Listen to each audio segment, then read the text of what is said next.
Hola, estimado estudiante. Vamos a empezar con el tema de inferencias lógicas.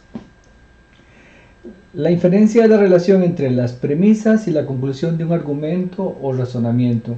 Es decir, en esta parte vamos a estar estudiando argumentos o formas de pensar que la gente tiene desde un punto de vista lógico y vamos a determinar si el argumento es válido o inválido.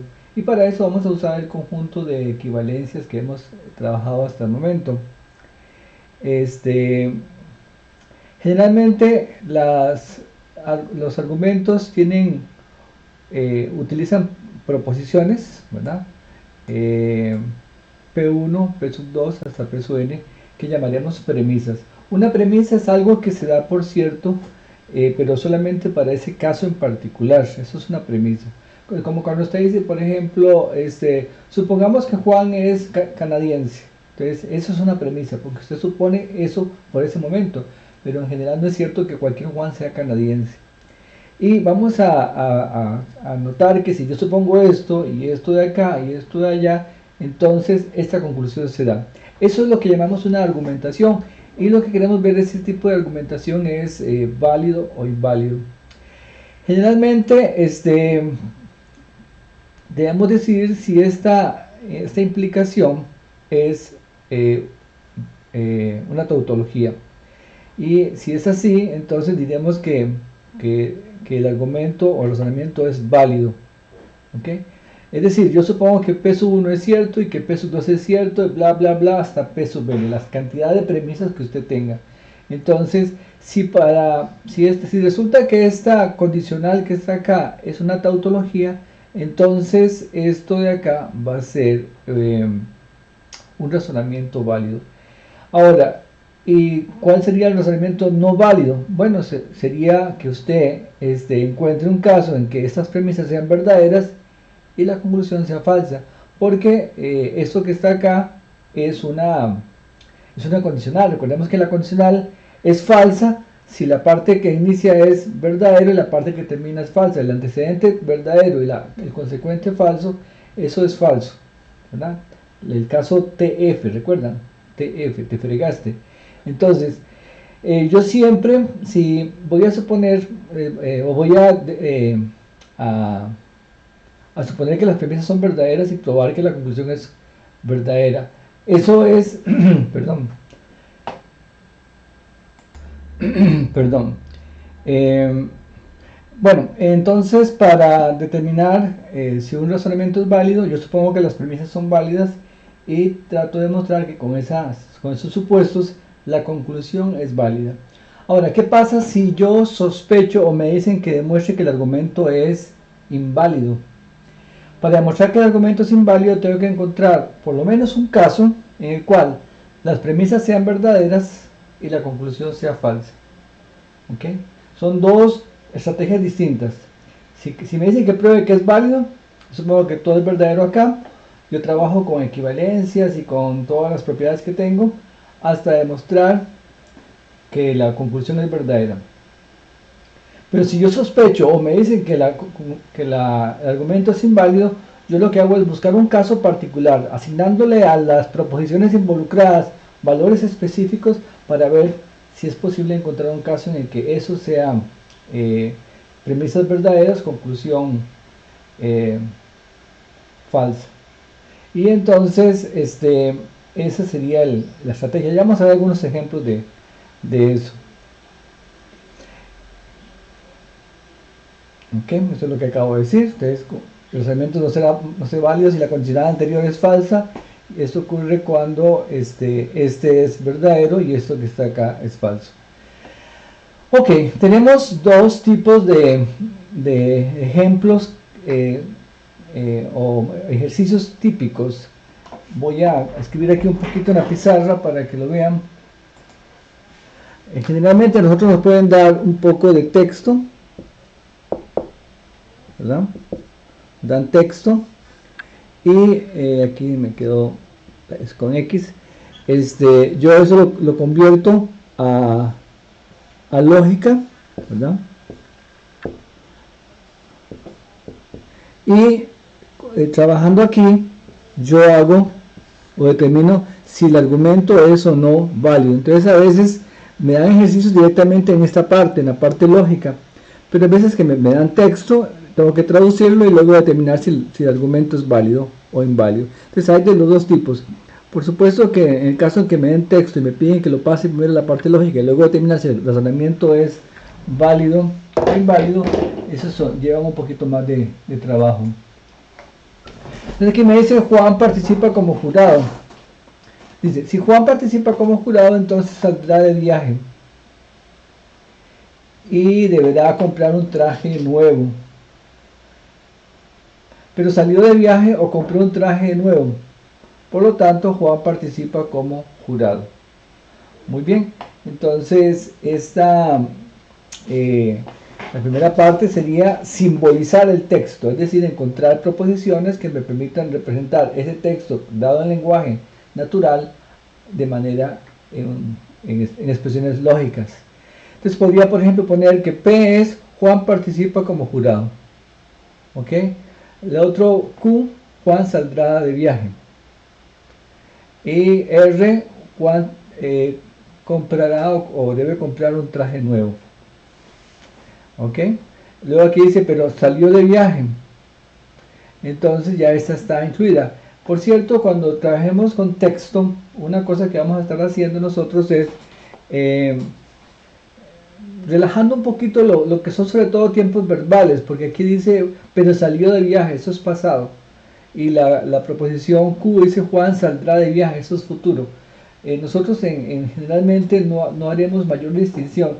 Se podría hacer, pero se complica mucho más la cosa. Entonces aquí vamos a relajar un poquito lo referente a tiempos verbales y suponer que son la misma proposición. Entonces, pero salió de viaje o compró un traje nuevo. Entonces aquí sería, ya están estas involucradas. Por lo tanto, Juan participa como jurado. Así que yo podría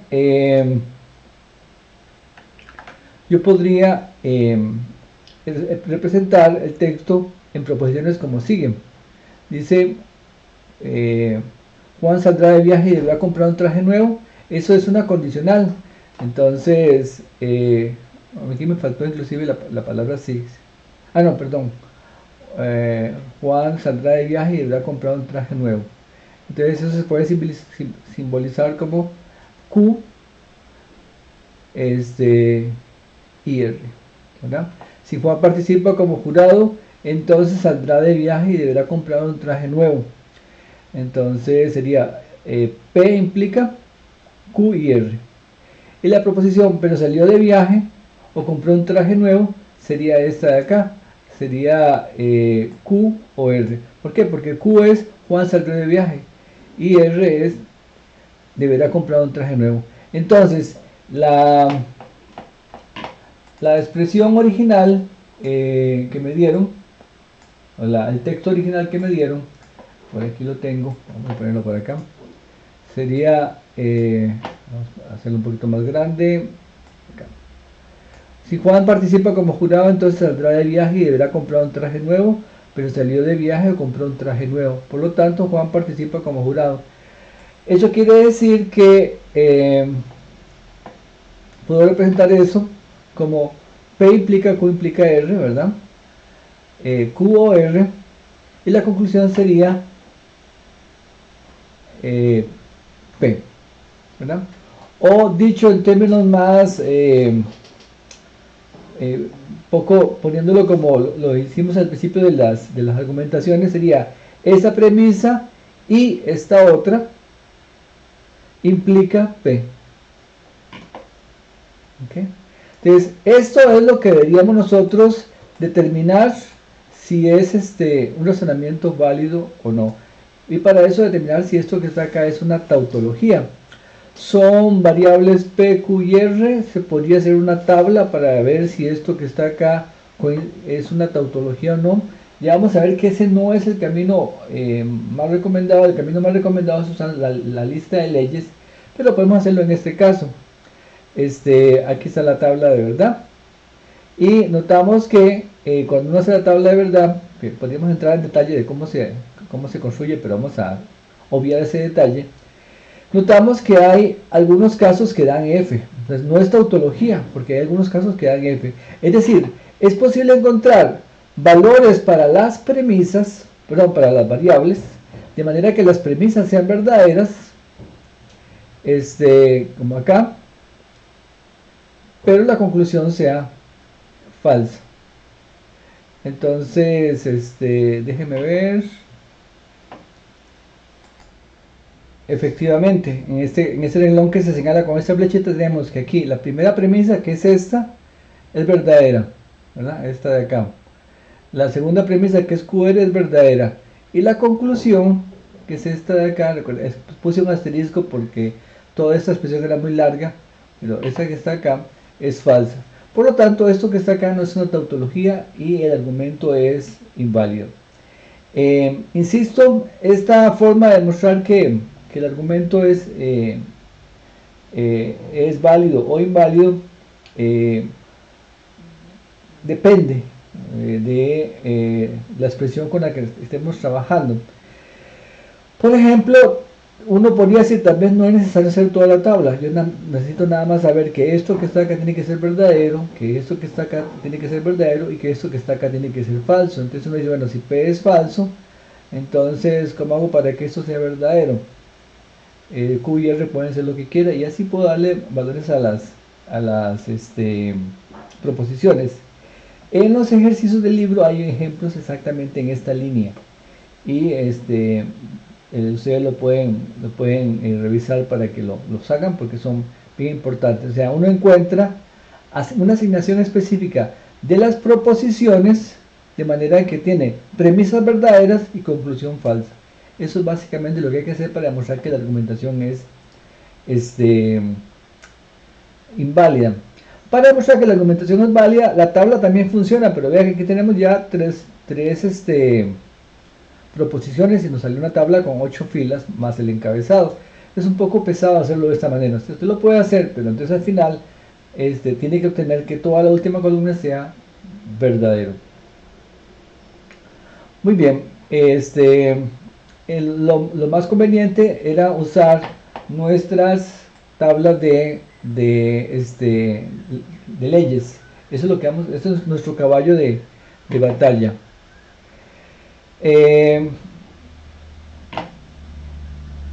Además de una nueva serie de inferencias que vamos a estar viendo en esta parte, porque las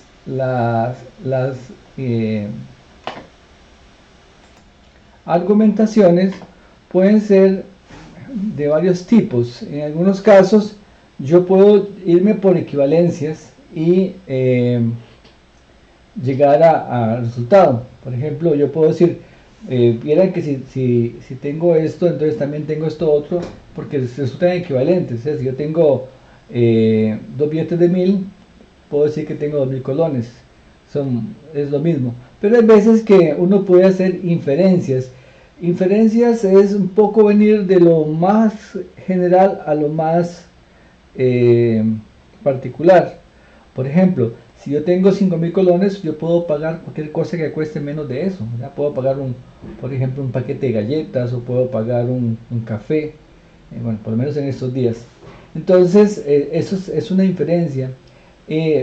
Pero si algo cuesta 2000 colones y yo tengo 2000 colones, por supuesto que lo puedo pagar. Entonces, es un poco la idea. Ya vimos las equivalencias, nos van a seguir siendo útiles las equivalencias. Pero ahora vamos a ver las inferencias, que son más útiles en la parte de las argumentaciones. Igual que vimos la tabla de equivalencias, también tenemos una tabla de inferencias que vamos a ver a continuación. Es necesario, ojalá, imprimirla, tenerla a mano, pero en los exámenes generalmente se le da al estudiante para que la tenga. Ok, la primera inferencia: si yo sé que P y Q son verdaderos, P y Q es verdadero, entonces cada uno por separado lo es. P es verdadero y Q también es verdadero. ¿Okay? Si yo sé que hoy es lunes y tengo que lavar, y alguien me pregunta, ¿qué día es hoy? Le digo, hoy es lunes. O sea, yo sé que como antes había dicho que era el lunes y tenía que lavar, en particular sé que hoy es lunes. ¿okay? Lo puedo deducir a partir de esta que está acá. La adjunción, si yo tengo que P es verdadero por separado y Q es verdadero por separado, tengo P y Q. Tengo dos cosas que son verdaderas, yo puedo hacer la conjunción de las cosas, lo cual pues lo sabemos.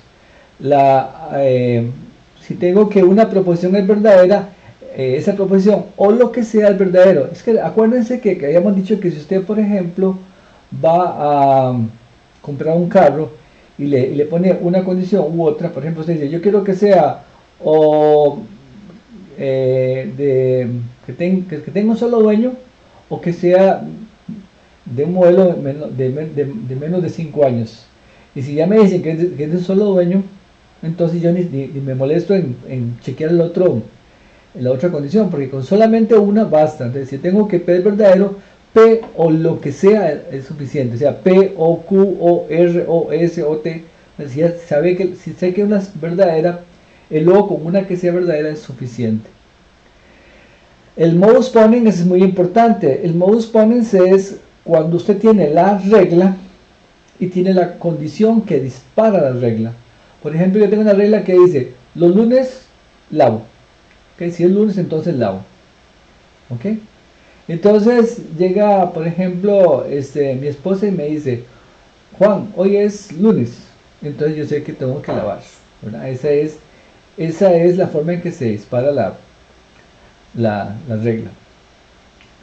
El modus tollens es también para reglas, pero es si no tengo la conclusión, tampoco tengo la premisa. ¿Ok? Si no tengo la conclusión, entonces tampoco tengo la premisa. Así que si a mí me dicen que tengo una regla, hoy es lunes, perdón, los lunes, si es lunes lavo, entonces si resulta que no lavé, es porque no es lunes. ¿Okay? Sí, esa sería la forma de utilizarlo. El silogismo inductivo, si yo tengo que una cosa u otra es verdadera y yo sé que la otra es falsa, necesariamente la que queda tiene que ser verdadera. Si tengo que P o Q es verdadero, ¿verdad? Esto, pero no sé cuál de las dos. Pero me dice, mire, pero P es falsa. Entonces Q tiene que ser verdadero. Si tengo P implica Q y Q implica R, entonces P implica R. Siempre les cuento a los estudiantes el chiste de Kiko y el Chavo, que en alguna ocasión Kiko usó un poco esto del silogismo hipotético. Claro, no lo decía en el programa, pero esa era más o menos la idea. Porque le preguntaba qué hacer si a una persona le duele el corazón. Y entonces Kiko no sabía y el Chavo le dice, muy sencillo, hay que criar cuervos. ¿Por qué? Dice Kiko. Porque hay un refrán que dice que si crías cuervos te sacarán los ojos. Y hay otro refrán que dice que ojos que no ven, corazón que no siente. Entonces se hace aquí un encadenamiento de reglas. Tengo que P implica Q y que Q implica R. Entonces P implica R, ¿verdad? Ese es el silogismo hipotético. El dilema constructivo dice que si tengo dos reglas, P implica R y Q implica S, y yo sé que una de las dos antecedentes es verdadero, no sé cuál, pero uno de los dos es verdadero, entonces uno de los dos consecuentes va a ser verdadero. Puede ser que ambos, pero por lo menos uno de los dos. El dilema destructivo dice si tengo dos reglas, P implica R y Q implica S, y no tengo ni la conclusión de una ni la conclusión de la otra, tampoco tengo ni la premisa de una ni la premisa de la otra. No tengo O no tengo Q.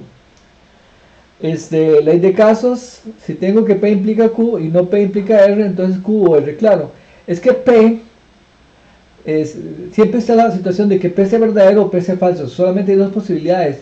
Entonces, si P es verdadero, Q va a ser verdadero, pero si P es falso, entonces R va a ser verdadero, así que por fuerza Q o R tiene que ser verdadero. Entonces tendríamos esta ley que está acá, perdón, esta tabla. Creo que es toda, sí, es toda. Entonces vamos a pasar a los ejemplos. En este ejemplo nos dice, demuestre la proposición T a partir de las siguientes proposiciones. ¿Okay? Entonces, cuando nos dicen esto, tenemos que entender que la conclusión es T y que las otras son las premisas. Esas son las premisas. Entonces, yo podría escribirlo de la siguiente manera. P o Q implica R es premisa. R o S implica T es premisa. S o P es premisa. Y no S es premisa. ¿Ok? Entonces empiezo escribiendo mis premisas. Y voy a hacer una secuencia de razonamientos, de inferencias, hasta lograr probar que T es verdadero. ¿Ok? Generalmente las premisas que nos dan se dividen en dos grupos. Unas van a ser, llamémosle, hechos, y otras van a ser reglas. Las reglas son fáciles de descubrir, son las que tienen la flechita, esas son las reglas. Y las que no tienen flechitas, digamos que son los hechos. Entonces, mi recomendación siempre es, empiece con los hechos. Por ejemplo, yo sé de la número 4 que ese es falso. O sea, si sabemos que no ese es verdadero, ese tiene que ser falso. Y al número 3 tenemos que S o P es verdadero. O sea, esto es verdadero en conjunto. Pero yo ya sé que ese es falso. Entonces P tiene que ser verdadero. Esa justamente sería usando de estas. ¿Cuál?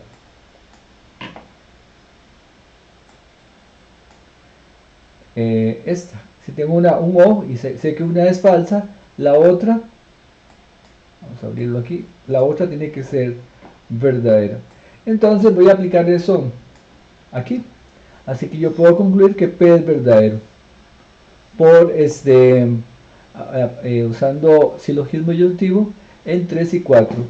En este tipo de ejercicio es muy importante a la hora de dar la respuesta, jóvenes, que pongamos siempre el paso y a la derecha la justificación. Paso, justificación, paso, justificación. Esa es la forma en que se argumenta, en la que se determina que un argumento es correcto. Entonces aquí hay algunas cosas que yo sé que son ciertas, son premisas. Premisas que son supuestos, ¿verdad? Muy bien, entonces yo sé que P es verdadero. Muy bien, ya usé la 3 y la 4. Las premisas 3 y 4. La 1 y 2 no la he usado. En la 1 yo tengo una regla y en la 2 tengo otra regla. La regla 1, para que pueda ser disparada, tenemos que saber que P o Q es verdadero. O sea, yo quiero usar modus ponens. Modus ponens es esta de acá. Vamos a ver.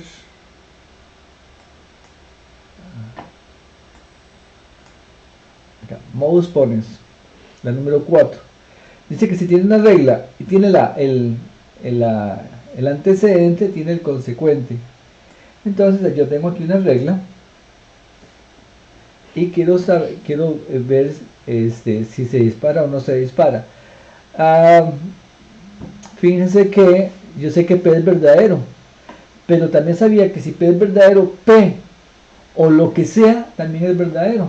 Eso lo habíamos dicho por acá. Era esta la adición, la propiedad número 3. Entonces, si P es verdadero, yo puedo decir que P o Q es verdadero por adición. ¿A quién? A 5. Y si P o Q es verdadero y 1 es verdadero, tengo una regla, que sería esta de acá, y tengo su antecedente. Entonces, si tengo la regla y tengo el antecedente, tengo la conclusión. ¿Cuál es la conclusión? Esta que está acá, que es R. La ponemos acá. Yo sé que R es verdadero. Ya usé premisas 3, 4 y 1. Y como ustedes podrían esperar, hay que aplicar la premisa número 2. Generalmente cada premisa se usa una sola vez. Y a menos que la persona que hizo el ejercicio esté malintencionado, deberíamos hacer todas las premisas, ¿verdad? Cuando digo malintencionado no quiere decir que no vaya a ocurrir, puede ser que sí ocurra un ejercicio de esos, pero generalmente en los ejemplos que ustedes van a ver en el libro, todo lo que sea como premisa se usa eventualmente en la demostración. Entonces yo sé que R es verdadero, tengo una regla, aquí tengo una regla que es esta, y para que esa regla se dispare yo tengo que saber que R o S es verdad. Pero procedo parecido como hice con la primera regla. Yo sé que R es verdad, aquí lo tengo. R es verdad. Entonces R o lo que sea también es verdad por adjunción o por adición. Entonces tendríamos que R o S es verdad. Y ahora uso esto conjuntamente con esta regla para concluir que entonces T es verdadero. Y vean que ya llegué a mi conclusión. Yo tenía que demostrar que esto es verdad. ¿Ok? Bueno, esta es la forma de demostrarlo. Es muy importante. Se ponen las premisas, pasos de 1 a 4. Se hacen las inferencias. Cada inferencia que usted hace tiene que justificarla adecuadamente. Y yo sé que me lo van a preguntar. Hay veces que es posible poner varios pasos en una sola línea.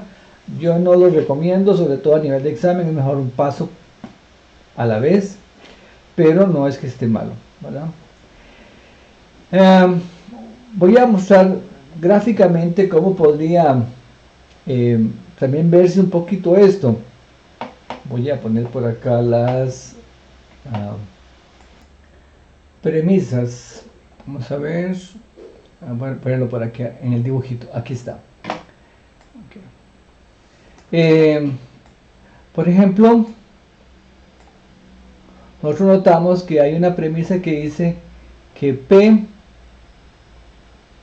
voy a colocarlo acá. Ajá. Tenemos una premisa que dice que P o Q implica R. Yo por aquí la puse, P o Q implica R, es esta de acá.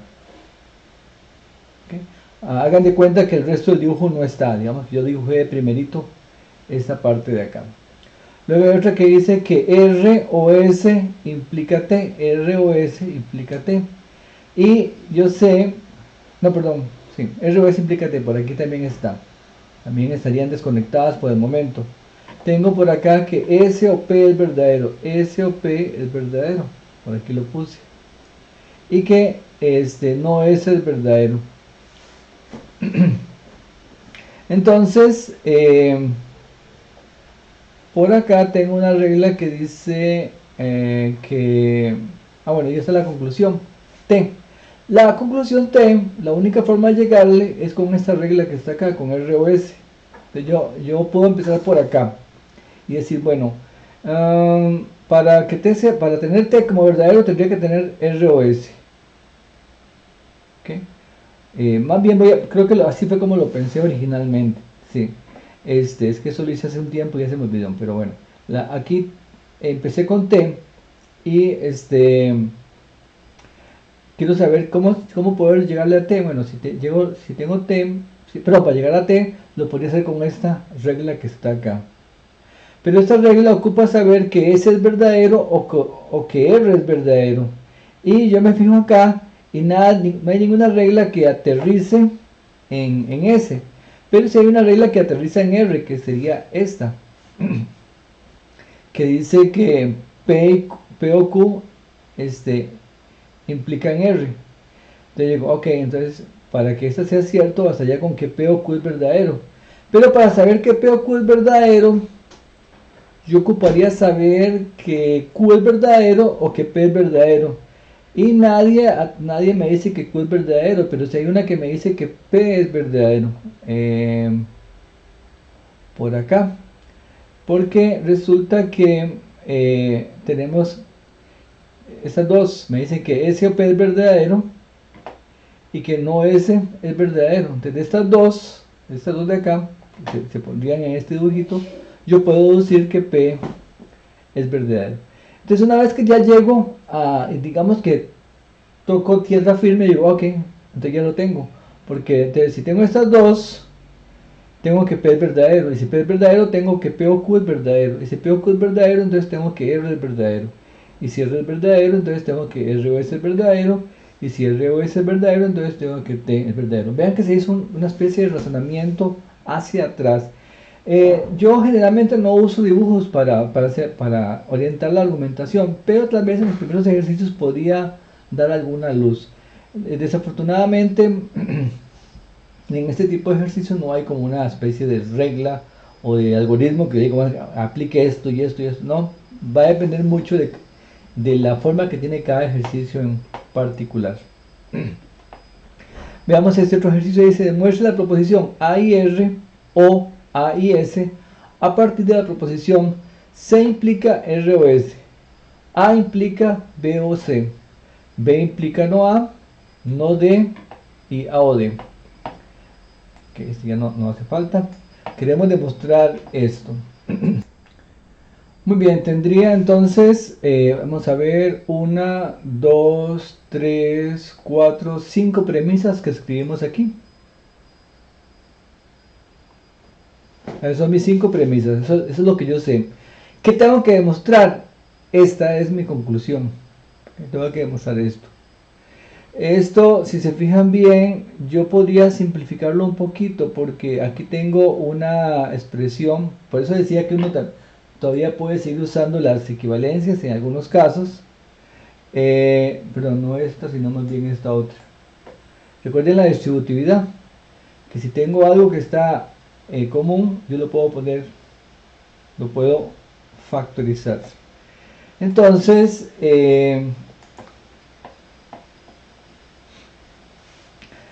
vamos a ver cómo usamos estas cosas. Por ejemplo, yo insisto, lo más conveniente generalmente es empezar con los hechos.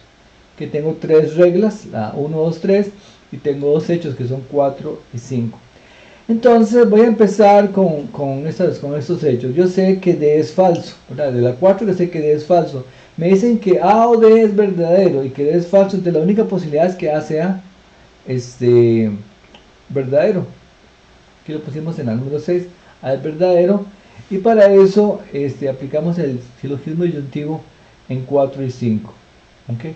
Tiene un nombre un poco sofisticado, pero básicamente si tengo que 2 cosas son verdaderas, con un O, y yo sé que una de ellas es falsa, necesariamente para que sea verdadero tiene que ser que la otra es verdadera. Entonces ya D quedó descartada, la única posibilidad es que A sea verdadero. Muy bien. Entonces ya usé la 4 y la 5, pero si A es verdadero, aquí tengo una regla que empieza con A. Entonces tengo la regla y tengo el antecedente, por lo tanto tendría que B o C es verdadero. B o C es verdadero. Muy bien, ya usé la número 2. También yo sé que si tengo que A es verdadero y tengo la 3, ¿ok?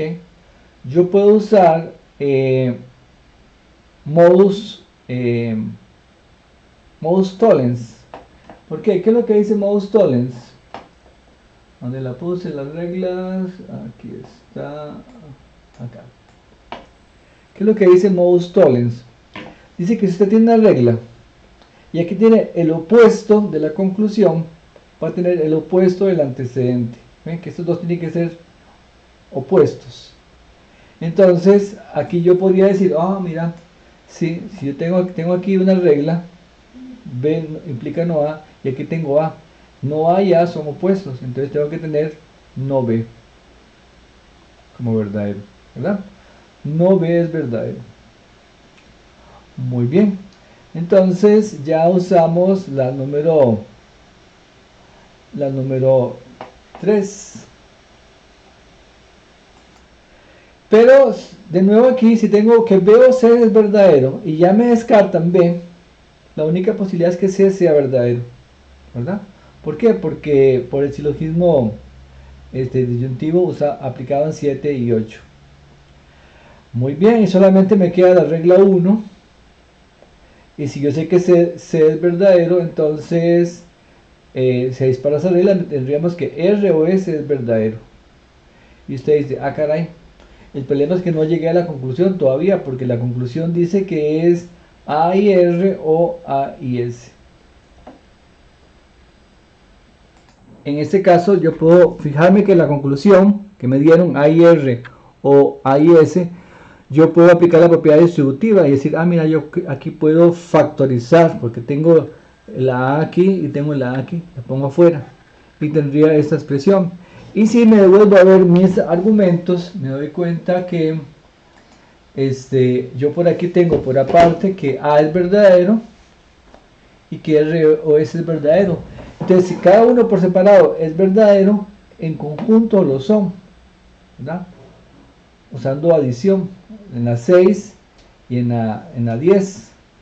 Y para llegar aquí digo, ok, simplemente ahora aplique distributividad, sería A y R o A y S.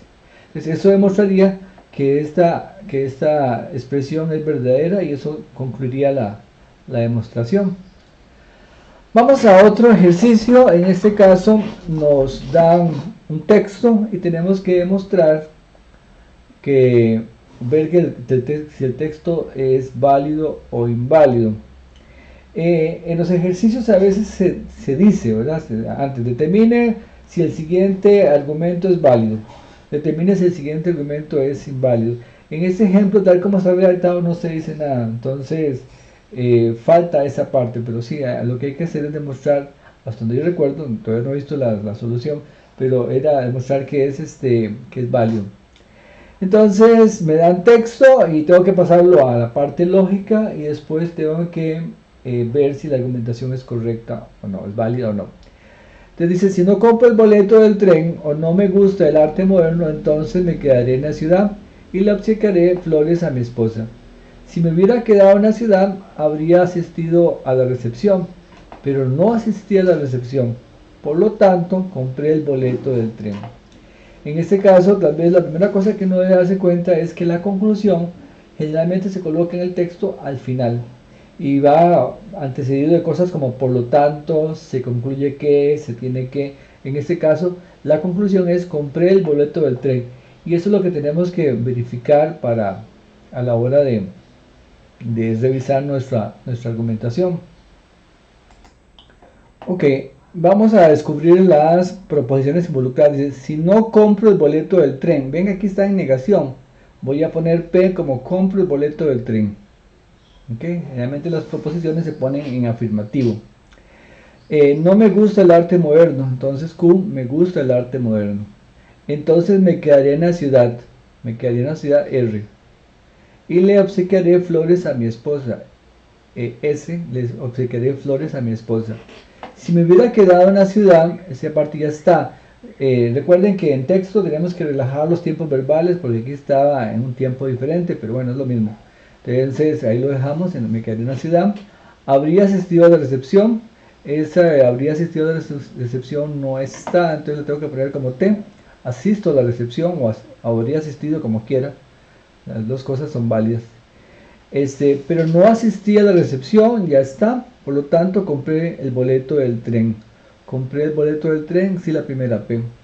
Entonces, vamos a reescribir este texto usando estas proposiciones. La primera es una larga condicional. Dice, si no compro el boleto del tren, ya no P, o no me gusta el arte moderno, no P o no Q, entonces me quedaría en la ciudad, R, y obsequiaré flores a mi esposa, S.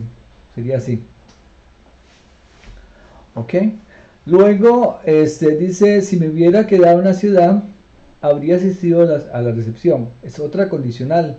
Entonces, R.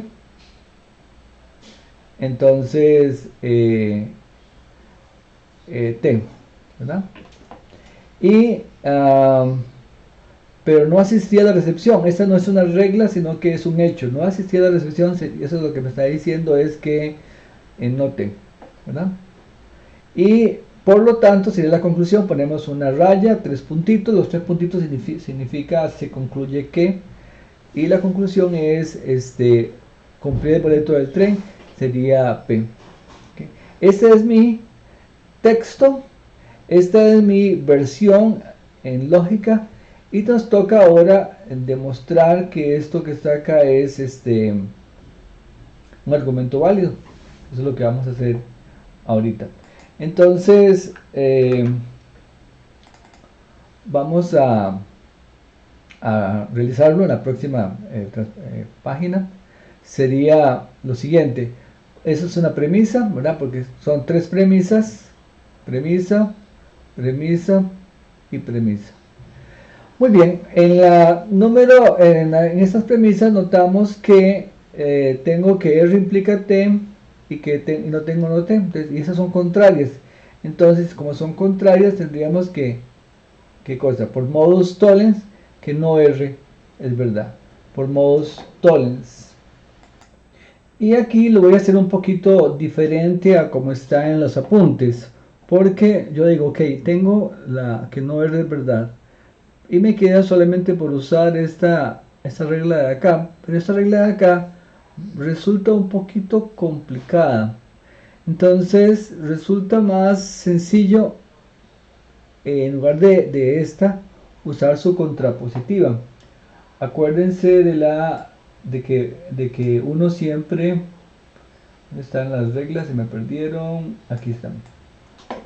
Ah, aquí está. De que una regla es equivalente a su contrapositiva. Entonces yo puedo negar la conclusión, la pongo el primero, niego la premisa, la pongo el segundo. Entonces diríamos que son equivalentes. Y esto es lo que voy a hacer, porque me parece que en los apuntes que son tomados del libro,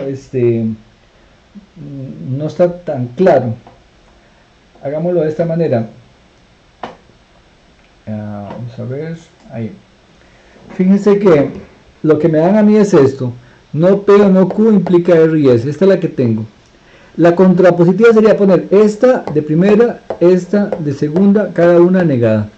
Entonces pongo esta aquí, negada, esta acá, negada. Y después, aquí le aplico de Morgan. Esto va a ser no R, este I cambia por un O, no S. Y aquí también aplico de Morgan, va a quedar P y Q.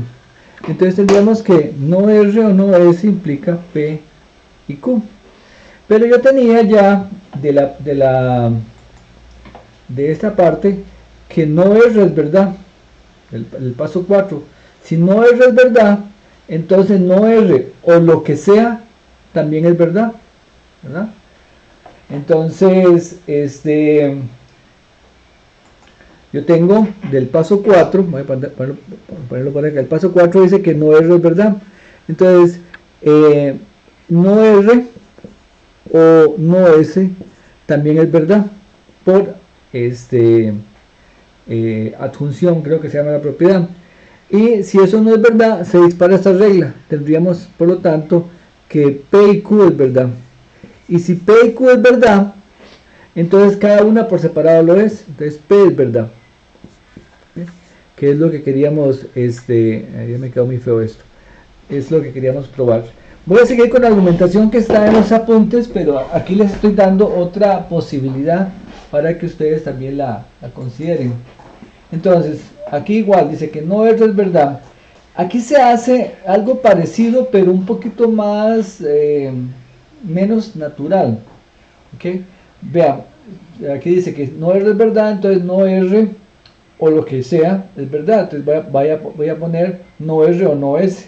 Este paso del 4 al 5 resulta como poco natural. Ahora que lo vimos en la pizarra, ya vimos por qué es que es así, ¿verdad? Porque estoy tratando de una vez de usar la contrapositiva, pero aquí en del paso 4 al paso 5 como que no se dice, entonces resulta como poco natural. Entonces si tengo no R o no S, aplicando de Morgan tendría no R y S. ¿Okay? Entonces tengo esta regla y tengo su opuesto en la conclusión. Entonces tendría el opuesto de la premisa. Y si tengo el opuesto de la premisa, tendría por De Morgan que esto es P y Q. Y si tengo que P y Q son verdaderos, y recuerden que en mi conclusión, en mi argumentación, lo que yo tenía que probar, vamos a ver, no sé por qué eso, aquí. Lo que tenía que probar era que P era verdadero. Entonces a eso vamos. Entonces, si P y Q son verdad o es verdad, cada una por separado lo es. Entonces, en particular, P es verdad. Y eso demostraría que el argumento es correcto. Muy bien, pues pasemos a este otro ejercicio, es establecer la validez de este ejercicio. Ven, yo aquí ya le puse, porque el otro, el 39, me faltó ponerle, pero es establecer la verdad. Considere el siguiente razonamiento y establezca su validez. No ocurre que simultáneamente que A más B es igual a 7 y B sea positivo. Si B no es positivo, entonces 2A menos 3 es menor que 0. Si el problema tiene solución única, entonces 2A menos 3 es mayor o igual que 0. Si el problema no tiene solución única, entonces no ocurre que A más B sea igual a 7 o B no es negativo. Por lo tanto, se concluye que A más B es diferente de 7. Bueno, vamos entonces a leer ese texto y vamos a descubrir cuáles son las proposiciones que tenemos y cuál es la conclusión. Yo por aquí ya, al ver que dice por lo tanto, ya sé por dónde está la conclusión, debería ser esta que está acá. Dice, no ocurre simultáneamente que A más B es igual a 7. ¿Ok? Y B sea positivo. Entonces, A más B igual a 7 sería una proposición P. Y B positivo, B mayor que 0 sería la otra proposición Q. ¿Verdad? P positivo o B mayor que 0, como quiera ponerlo. Dice, si B no es positivo, ese ya está, es el opuesto de este, no lo pongo. Entonces, 2A menos 3 es menor que 0. Aquí tendría otra proposición R, 2A menos 3 es menor que 0. Si el problema tiene solución, ese sería el PQRS, el problema tiene solución, entonces 2A menos 3 es mayor o igual que 0. Aquí uno podría decir, mira, aquí hay otra proposición, pero resulta que esta y esta son las opuestas. O sea, el opuesto de ser menor que 0, una expresión, es ser mayor o igual que 0. A veces a uno le pregunta a los estudiantes, mire, ¿cuál es el opuesto de x mayor que 0? Y dice, x menor que 0, no, es x menor o igual que 0. Y el opuesto de y mayor o igual que 0, entonces sería y menor estricto que 0. ¿Ok? Digamos que siempre en un menor el opuesto es mayor o igual y en un mayor el menor igual. Y así por el estilo, ¿verdad? Entonces, hay que tener en cuenta eso. Dice, si el problema no tiene solución, ya se lo habíamos, no tiene solución única, ya se está. Entonces no ocurre que A más B es igual a 7, ya aquí también está. O B sea positivo, o B no es positivo. Por lo tanto, se concluye que A más B es diferente de 7. Aquí está A más B igual a 7. A más B diferente de 7 es el opuesto de P. ¿Ok? Entonces vamos a poner el texto en lenguaje lógico. Sería, no ocurre simultáneamente, o sea, no es cierto que, ¿qué cosa? Que P y Q. No es cierto que P y Q. Luego dice, si B no es positivo, sería no Q, entonces 2A menos 3 es menor que 0. 2A menos 3 menor que 0 es R, entonces no Q implica R. Si el problema tiene solución única, eso sería S, entonces 2A menos 3 mayor o igual que 0. Esta es no R. S implica no R. Si el problema no tiene solución única, sería no S. Entonces, no ocurre que A más B es igual a 7.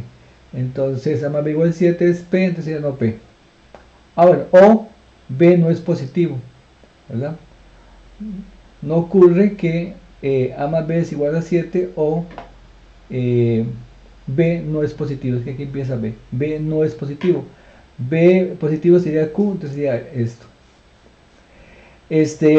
Aquí tal vez por la redacción del texto no está suficientemente claro lo de los paréntesis, pero aquí hay que entender que ese no ocurre, se refiere a todo lo que está de aquí hasta el punto y seguido.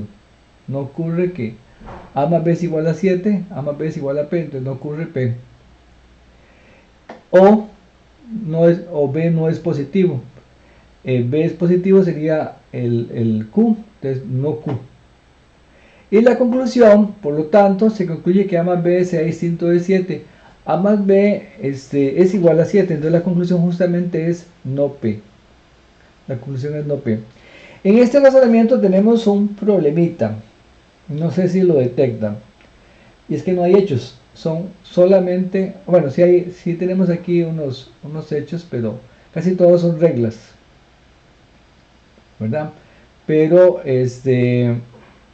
no tenemos mucho de qué agarrarnos, por decirlo de alguna manera.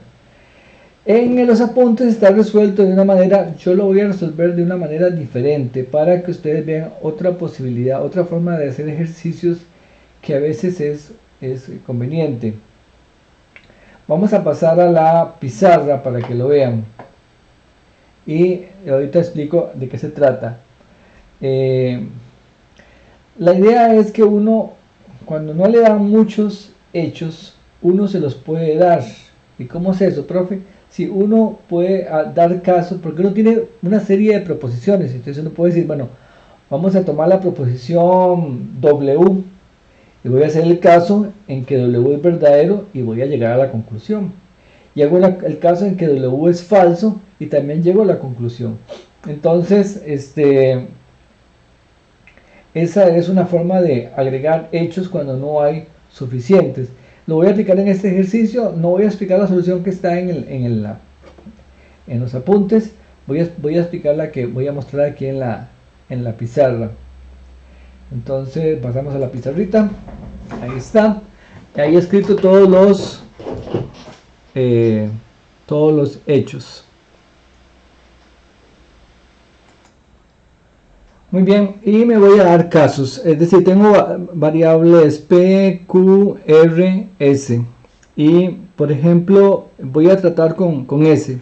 Voy a hacer antes un paso que me hace falta, que es aplicar De Morgan en la primera. Voy a llamarle el paso 5. Tenemos por De Morgan que entonces no P o no Q es verdadero. Aplicando De Morgan en A1.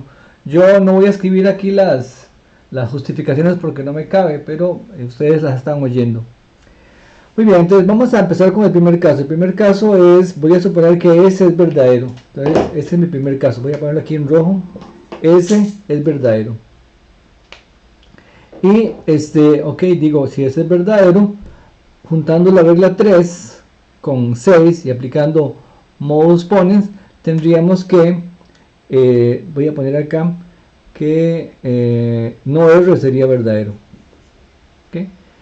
Muy bien. Pero si no R es verdadero, aplicando esta, vamos a llamarle a esta 6.1, porque estoy en el caso 6. Entonces 6.1, no R es verdadero, entonces no R con la regla número 2, aplicamos modus tollens y tendríamos ¿qué cosa?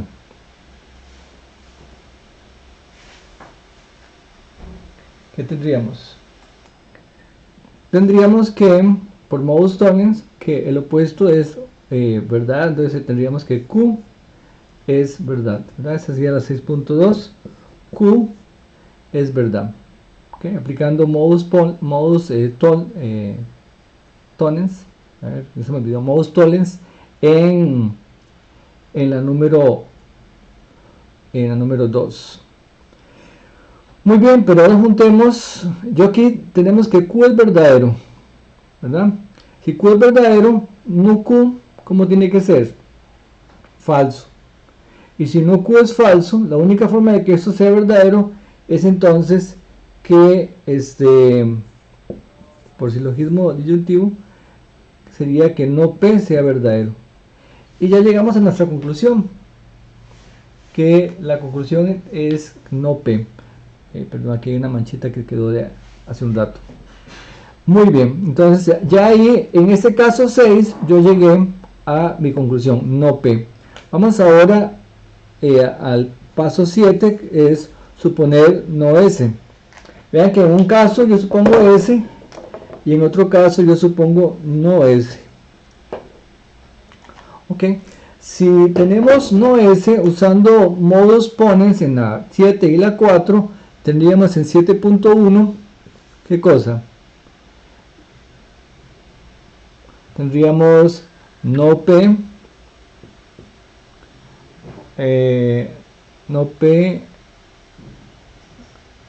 o no Q. Ok, no P o no Q. Y aplicando De Morgan, me quedaría 7.2, no P y doble negación Q. Ok, pero si esto es verdad, cada una por aparte es verdad. entonces tendríamos que no P es verdad, por simplificación. Entonces notamos que tanto en un caso como en el otro llegamos a la misma conclusión. Aquí está el caso en que ese es verdadero, aquí está el caso en que ese es falso, y en ambos llegamos a la misma conclusión, a la conclusión a la que queríamos arribar. Por lo tanto, ese es otro método para demostrar la validez de un argumento, usando casos, que creo que en los ejemplos que están en el folleto no hay ninguno y quería incluirlo en este caso particular. Les dejo como ejercicio hacer no el caso para la variable S, para la proposición S, sino para R. Suponga que R es verdadero y llegue a la conclusión de que no P, y suponga que R es falso y también llega a la conclusión no P. ¿Okay? Yo lo he hecho con ambos, funciona muy bien, así que se los dejo como tarea. Pasemos a esta, aquí está la otra solución, pero no la voy a discutir porque ya vimos aquí la solución con casos. Dice ejercicio 41, demuestre la ley de casos que P y Q y no P, pero si tengo P y Q y tengo no P implica R, entonces Q o R. ¿Okay? Efectivamente, esta es una ley de casos que está por acá, creo. Vamos a ver.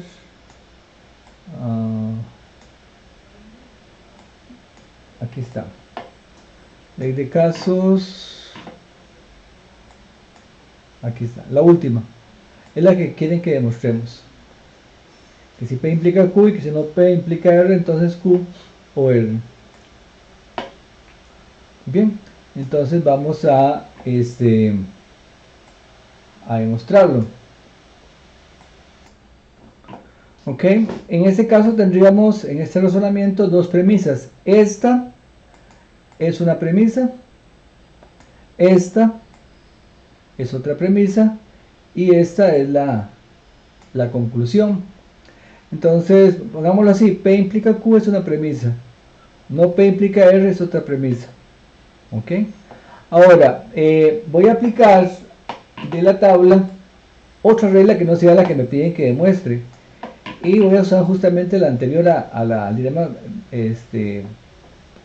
de casos. Déjeme ver, no, mentira, esta. La regla número 8 dice que si tengo que P implica R y que Q implica S, entonces si tengo alguna de las antecedentes, tengo alguno de los consecuentes.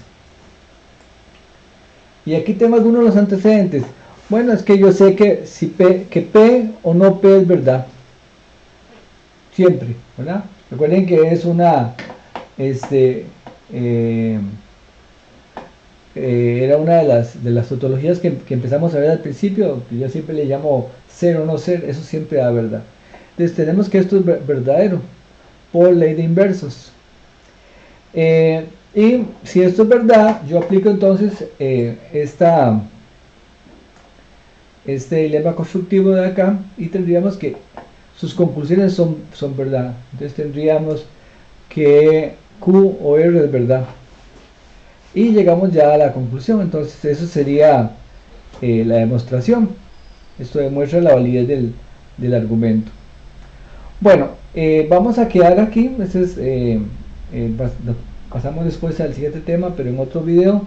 A todos, muchas gracias por su atención. Nos vemos.